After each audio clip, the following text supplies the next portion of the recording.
Zeca Dirceu conosco, nosso entrevistado, deputado federal, está aqui conosco ao vivo no nosso All News nessa quinta-feira para falar sobre vários assuntos que dominam a Câmara neste momento. Olá, deputado Zeca Dirceu, bom dia, seja bem-vindo ao All News. Bom dia, Fabiola, bom dia, Deise, bom dia, Leonardo, e bom dia quem está nos assistindo aí. Uma alegria grande estar aqui com vocês. Deputado, Randolfo vai para o PT? Não tem esse convite para ele lá? Olha, Randolfo é um quadro importante, é nosso líder, né, aqui no Congresso Nacional, né, mas eu não tenho, obviamente, detalhes, né, da decisão dele, até mesmo, né, de se há por parte da direção do Partido dos Trabalhadores algum tipo de expectativa, né? Mas a gente espera que a decisão dele não crie nenhum tipo de problema aí ao funcionamento aí do Congresso, do governo. Ele é muito experiente, com certeza sabe bem o que está fazendo. Mas tem o convite para ele no PT ou não? Seria Não, bom eu ele não ir para o posso, PT? apesar de ser líder da bancada, né, eu não posso falar em nome da direção do partido, em nome da executiva, né. Agora, com certeza é um nome que agrada, né, integraria bem, não só o PT, mas qualquer um dos outros partidos aí que compõem a base do nosso governo. Mas a gente não sabe se tem esse convite, mas não quer trazer detalhes também, não tem nenhuma informação, não quer adiantar nada aqui pra gente. Difícil conseguir aí a notícia do deputado Zeca Dirceu. Não, ele fica quieto, nem fala. Ô, deputado, vamos falar então sobre nova regra fiscal, arcabouço fiscal. O governo tá comemorando, claro, né, essa aprovação do regime de urgência lá, e a expectativa é que isso seja votado na semana que vem. Hoje, mais cedo, entrevistamos aqui no nosso All News o relator, e até a gente estava falando sobre a decisão do PT de não fazer mais alterações. Mais nada vai ser sugerido para fazer alterações nessa proposta? Primeiro, destacar que o resultado de ontem, 367 votos, é sim uma vitória importante, bastante significado, né? Esse placar, esse resultado, prova algo que eu tenho falado aí desde o início do ano.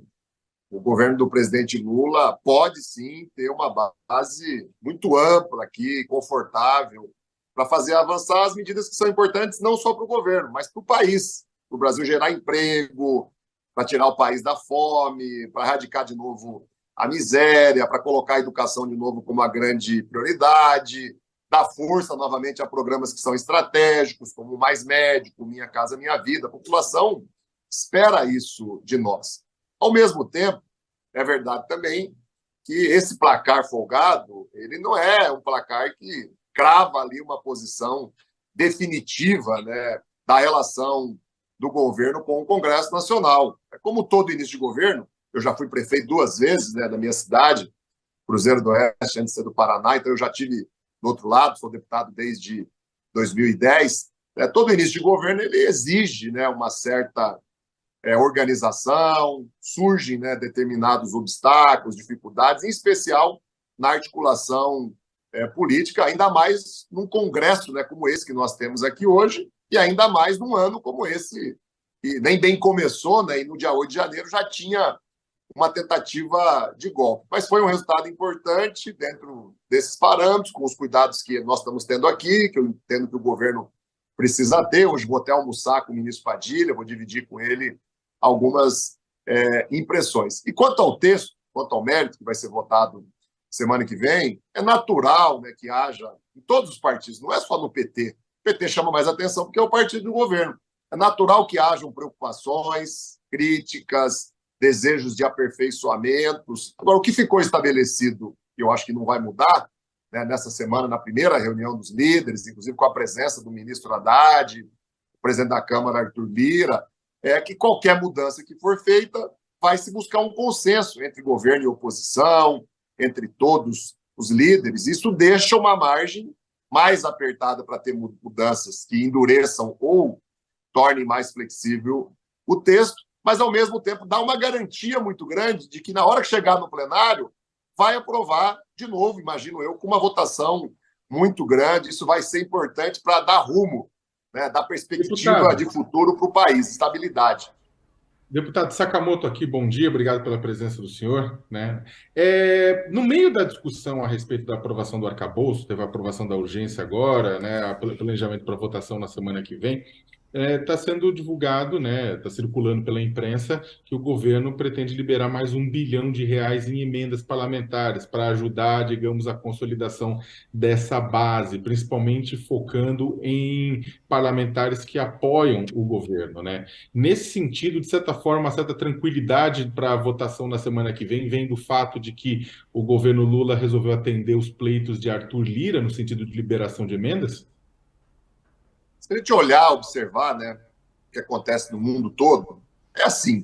Se a gente for olhar e conferir o que está acontecendo agora, por exemplo, nos estados, né, em cada um dos municípios, nas prefeituras, na relação com os vereadores, né, esse é um processo que tem que ser tratado de forma muito serena, tem que ter ali uma visão equilibrada, né? Ninguém está fazendo algo aqui que nunca foi feito, ninguém está fazendo algo aqui que é imoral, que é ilegal. Pelo contrário, eu acho que do ano passado para esse ano houve um aperfeiçoamento nessa relação, né, dos deputados poderem influenciar na execução orçamentária.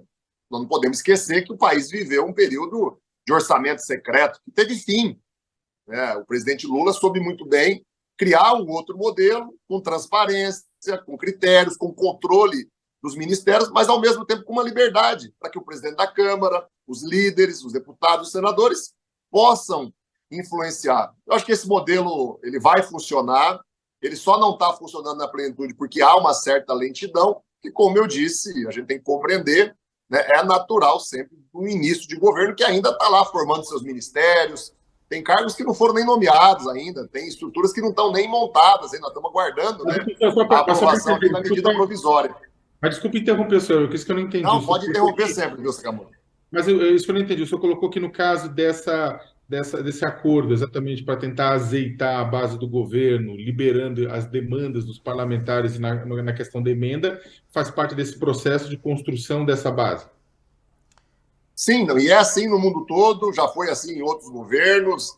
A gente não pode tratar isso como uma novidade ou como alguma coisa espantosa. Mas a população, né? não pode entender como também um caso de corrupção, porque... Como eu também quero reforçar. O deputado, Lula dizia, né, que o caso da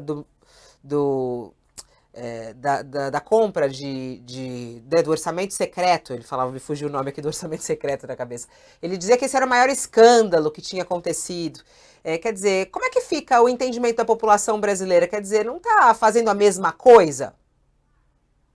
Não está, porque o orçamento secreto teve fim e agora foi criado, né, um processo de transparência, até que vocês têm acesso às informações e estão divulgando. E há um controle por parte dos ministérios. Não vai ser liberado dinheiro para qualquer coisa, não vai ser liberado dinheiro para fazer uma estátua de ouro, de bronze, para homenagear um familiar de um deputado. Vai ser liberado dinheiro, sim, com a influência dos deputados, para construir casa, para construir creche, para construir escola, melhorar uma unidade básica de saúde, estruturar melhor um hospital, né, pavimentar uma avenida, uma rodovia de um bairro da periferia que ainda não tem a infraestrutura urbana. Então, vai haver critério, já está havendo critério, porque o orçamento está lá dentro dos ministérios, está lá dentro de programas que têm regras e que têm um processo de transparência. Então, tem que realmente dar dinheiro aos deputados, só que trazer transparência. Para que os deputados votem a favor do governo, é isso? Não, Fabíola, não pode dar dinheiro aos deputados, né? O dinheiro ele é executado lá na ponta, nos municípios, para atender uma universidade, para atender um hospital, né? É dessa maneira que está sendo desenhado aqui esse novo modelo de articulação política e de relação respeitosa, né, do governo com o Congresso Nacional. Como eu disse, eu fui prefeito 2 vezes, eu convivo com vários outros prefeitos, eu vejo a realidade, né, nos estados. É assim que os governadores também fazem, é assim que os prefeitos fazem. Se a gente for olhar o exemplo de outros países que têm regimes democráticos parecidos com o Brasil, essa influência do Congresso na ação orçamentária, ela é muito comum, até porque é o Congresso que aprova, né? É o Legislativo que aprova o orçamento, fazendo, inclusive, emendas e alterações. A lei prevê isso, a Constituição prevê isso. A Deise quer fazer perguntas? Não, Deise, senão a gente já emenda aqui.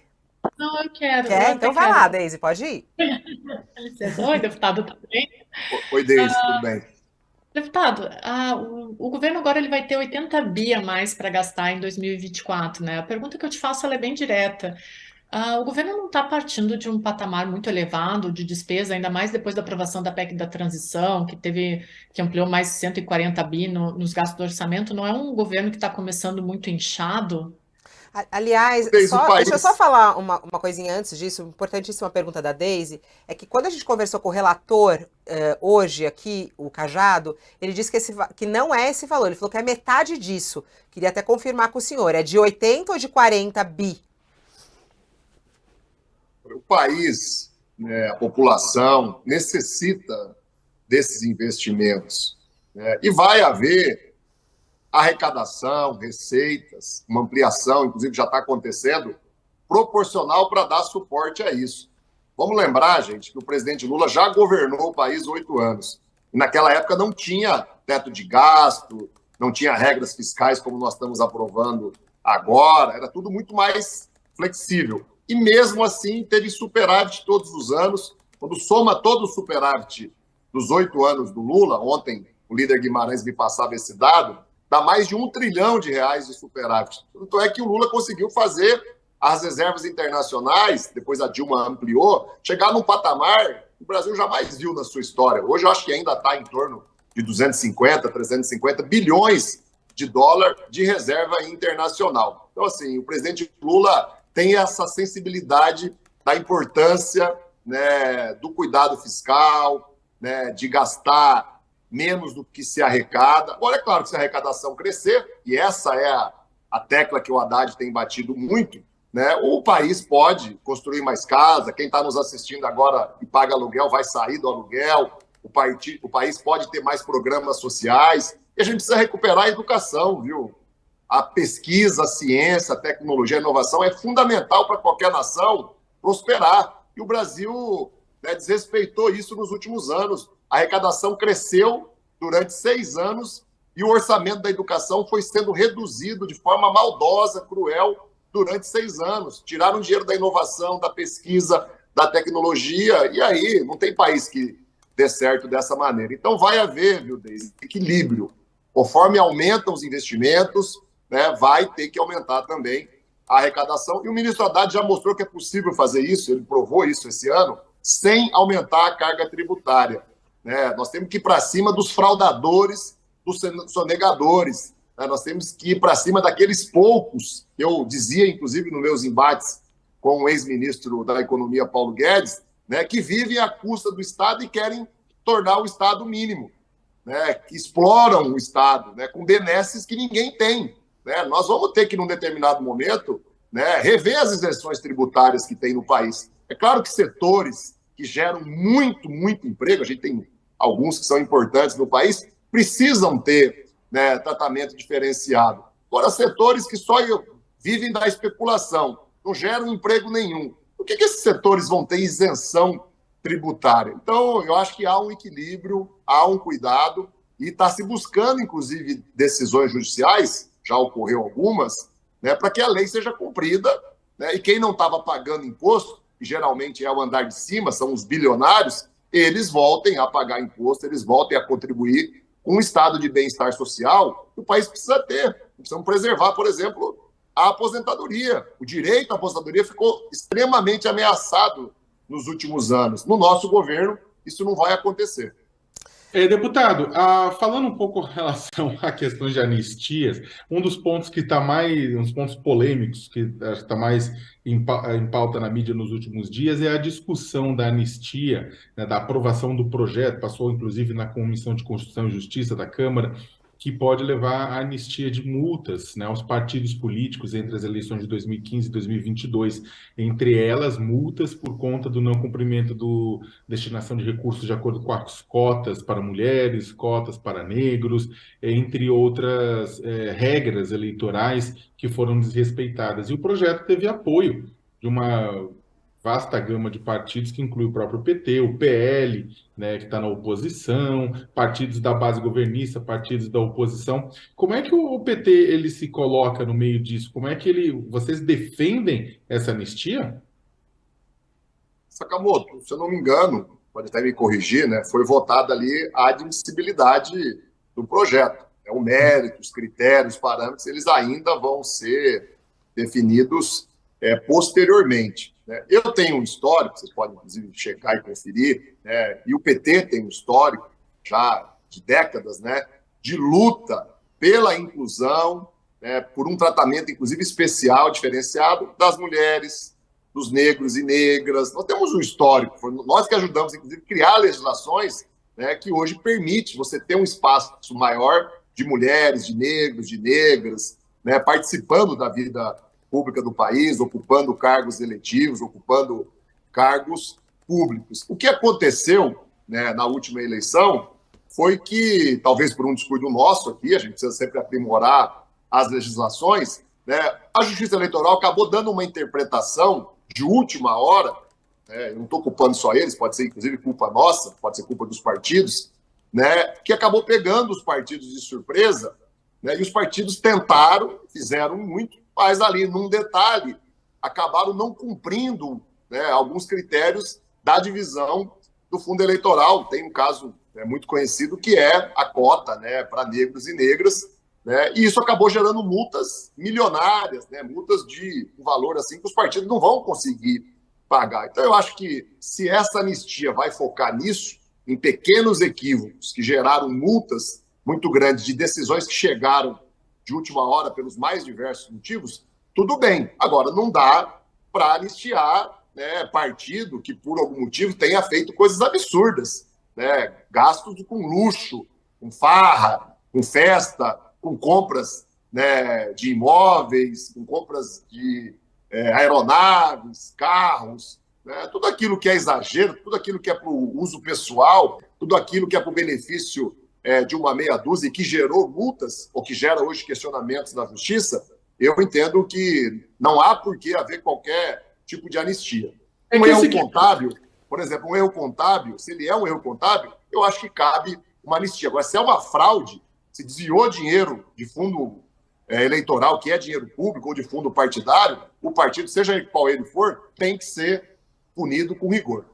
Então, deputado, aqui o que acontece aqui é fato. O senhor tem razão quando o senhor afirma que realmente o PT, entre outros partidos à esquerda, estão à frente de outros partidos no que dizem respeito às políticas internas, diretorias para mulheres. O presidente Lula sempre repete isso, isso aí é fato. Só que a questão que se coloca é que é o seguinte: a gente tem um parlamento na última legislatura eram 15% de mulheres. Nessa legislatura foram eleitas 17,7% de mulheres, numa população brasileira que tem 51,1% de mulheres. O disparate é muito grande. E aí a gente vê nas estruturas de todos os partidos a falta de uma prioridade real, independentemente de ser um pequeno caso, um pequeno erro, mas a falta de uma prioridade real na eleição de mulheres, em detrimento a outra. Muitas mulheres, inclusive, têm apoio, mas simplesmente para ser coletora de votos para os homens, né? Tivemos laranjas em alguns partidos e muitas coisas assim. A questão, na verdade, da anistia, e eu acho que é isso que está pegando mal para uma parcela da sociedade, é a impressão de que os partidos como um todo, eles estão jogando para frente, com a barriga, uma multa que poderia ser didática nesse sentido, simplesmente para não ter que enfrentar o pior, que precisa mudar a estrutura partidária para que os partidos, de fato, sejam plurais. Nesse sentido, pode não ser a multa, mas o que essa legislatura vai fazer de diferente que as outras não fizeram? Será que não era hora de encarar o problema de frente?